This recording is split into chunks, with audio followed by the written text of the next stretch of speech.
Hi, welcome to the bathtub. It's the old masturbator, the Scott Bradfield, and we are rattling on through another couple of books here this afternoon. And in the cruel light of day, no pixels, you know the drill. I'm not telling you guys anything you don't know. We're going to talk about Gustave Flaubert, or as he's properly pronounced, Gustave Flaubert. Don't let any other idiot tell you something that contradicts me about pronunciating French names. It's Gustave Flaubert. And Flaubert, or Flaubert as some people mistakenly call him, is one of my... I keep thinking he's probably my favorite bathtub read. And it sounds kind of pretentious. But every time I read him, I just love him so much. He's just such a wonderful writer. I reread for the first time in about 30 years. I read this fairly... Well, I was pretty old by the time I did finally get around to reading A Sentimental Education. Possibly his last completed novel. Don't quote me on anything. He wrote a couple of unfinished novels after this. When the hell was this published? I don't know. Anyway, don't quote 1869. So it's after Salammbô, which I do love, and it's totally. If you read this next to Salammbô, you'd think this is the same writer. Salammbô is this extravagant, weird. Fantasia of sensory experience and this historical novel with violence and beauty and just it is fin de siècle sort of thing. It's really very Oscar Wildean territory with just beautiful and rapturous imaginative writing.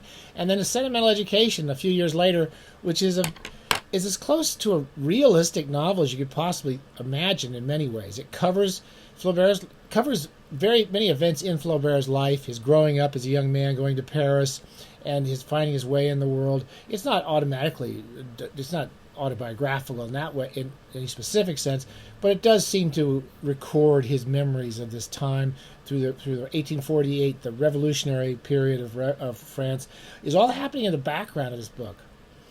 I just love Flaubert's instincts as a novelist. It's all in the background. And the characters from the very beginning are kind of walking through streets where all these various famous events are occurring right through to the end of the book. And they're interested and they're arguing politics throughout it all. But basically they're interested in themselves. So it's one of the few books I can think of that so beautifully balances that sense of history and then the kind of selfishness of the individuals who are living through that history. Zola can do it too. But Flaubert, no one writes as beautifully as Flaubert. I don't care. Every translation I've ever read of Flaubert I've enjoyed. It takes the character's name in this is it? Oh, I've already forgotten the kid's name, but this young man who goes to Paris to find his fortune, and very early on his in town he meets a guy who runs a magazine, an art magazine, as I recall, Arnoux. I'm pronouncing it right, or Arnoux. And he gets to know this man, and very early when he meets him, he meets his wife, Madame Arnoux, and he falls in love with her immediately.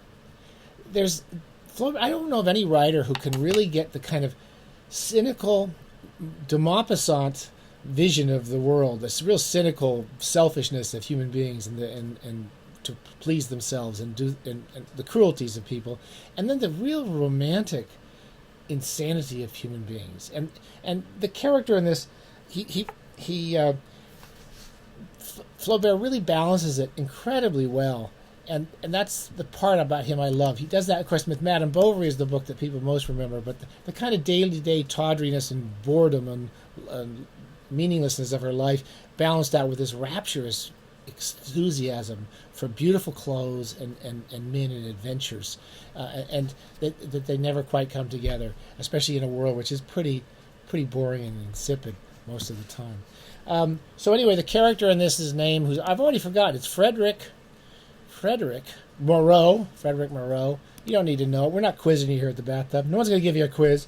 This young guy he falls in love with her, and he goes to his other adventures of trying to make money, and he's broke, and eventually he gets a fairly decent inheritance from an uncle, and it sort of takes you through Flaubert covers the passage of time incredibly well. He does everything well, But the way this young man's life, he grows, he gets older, a little more cynical, a little more experienced. He gets into the money. He's always as soon as he gets money, his friends are trying to borrow money off him, and he can't get it back. And in and out of his life, this woman comes and goes, or he comes and goes in her life. And eventually, she's been, her husband's a real creep, and he loses a lot of money, and he's always, Frederick is often having to help him out and financially help him out. And he spends time with this woman, just kind of mooning over her. And eventually it becomes clear that they both do care for each other, but they never take it far enough. I don't want to tell you, they never take it to sleeping together or having an affair. Even though all of these French characters all the married men have affairs with different women. They all have open affairs. It's like, it seems to be all these bourgeois characters do, is run around having relationships with different women. And it covers the different women that come and go in Frederick's life, particularly this one, these two women, one who he has a child with, and one with whom he almost gets married. He doesn't actually marry her, but he almost gets married to her. Cheers. Every single paragraph is just lovely, and it's almost the most mundane of his books, because we don't have we have the daily traumas and exhilarations of being in Paris and being involved in all these different relationships, but it doesn't have that really kind of breakneck Madame Bovary pace where you're really just swept away to this horrific end. Whenever someone dies in Flaubert, and a few people die in this, his experience as his father was a doctor. He describes the horror and pointlessness of dying like no better than any writer I can think of, and the way it changes people, the way people experience watching it and try to ignore it, and the way immediately the death is subsumed by all these worries about money and who's going to be taking care of everything. I put this aside because de Maupassant had some relationship with Flaubert and became friends with him as a young man, and Flaubert inspired him. I think helped him. Both he and Zola, I believe, helped de Maupassant. I already forgot. I'm pretty sure I talked about it in the past, but something like that. And Bel-Ami has a lot of that. This kind of young rake, this young, cynical, selfish kid coming to Paris. Frederick is not a bad person like or unpleasant person. He's very much an affection. You feel affection for him. He makes mistakes. He does things wrong, but he's always kind of trying to do the right thing, which is another thing Flaubert can really write about well, which is the kind of the sadness and the cynicism and the ridiculousness of being a human being, and then a sense of affection for them, which I can't think of anyone who can do it like him.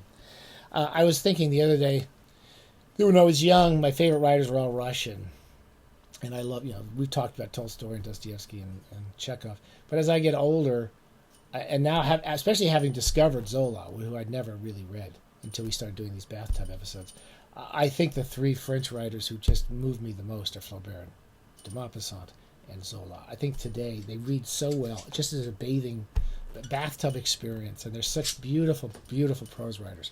I'm just going to read a very brief passage. It's about the death of a friend of his. He starts to have, there's a friend of his who's quite wealthy lawyer, I believe, and a wife who likes him, and they've got a lot of money, and the most cynical Frederick ever gets is to develop a relationship with his wife, of this friend of his, because he can sort of see a little bit of financial future for him in it. And the friend, the lawyer, dies in a pretty horrible scene, which we watch. And as soon as the character dies, Flaubert takes us out of the room and into the streets. And that ability to move from these emotional interior scenes out into this world is what makes Sentimental Education so extraordinary, page by page. So just a little passage. Frederick is thinking about his money and the money he's going to inherit if this man dies and he marries the widow. Frederick totted up his fortune again. All this was going to belong to him. First of all, he thought of what people would say. Then of a present for his mother, of the houses he would have, of an old family coachman he would take on as porter. The livery would have to be changed, of course. He would turn the big drawing room into his study. By knocking down 3 walls, he could easily install a picture gallery on the second floor. It might be possible to fix up some Turkish baths downstairs. But what could be done with that unattractive room Monsieur d'Ambrose had used as his study? The dead body is literally in the room with Frederick while he starts planning his re-landscaping of his house. These dreams were rudely interrupted by the priest blowing his nose or the nun poking the fire. But reality confirmed them. The body was still there.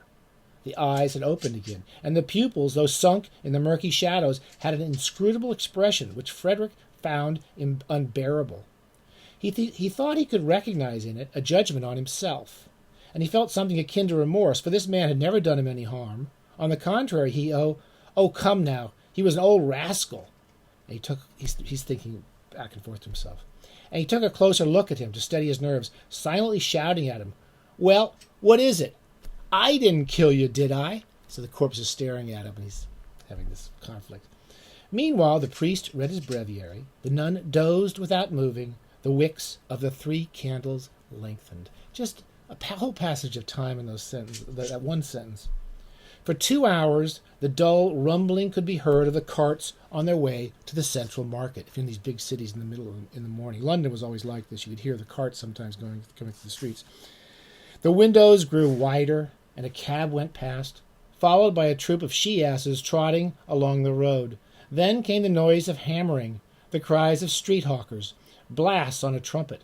All these sounds merging already into the great voice of Paris awakening. Just a beautiful, beautiful passage. Anyway, if you get a chance, you got to read some Flaubert. This is one of the great novels of all time. I still rate Madame Bovary better. A lot of lovers of Flaubert or Flaubert, Gustave Flaubert, consider this his greatest novel. I still would say that I still love Madame Bovary a little bit more. Happy bathing. See you soon. Don't get COVID.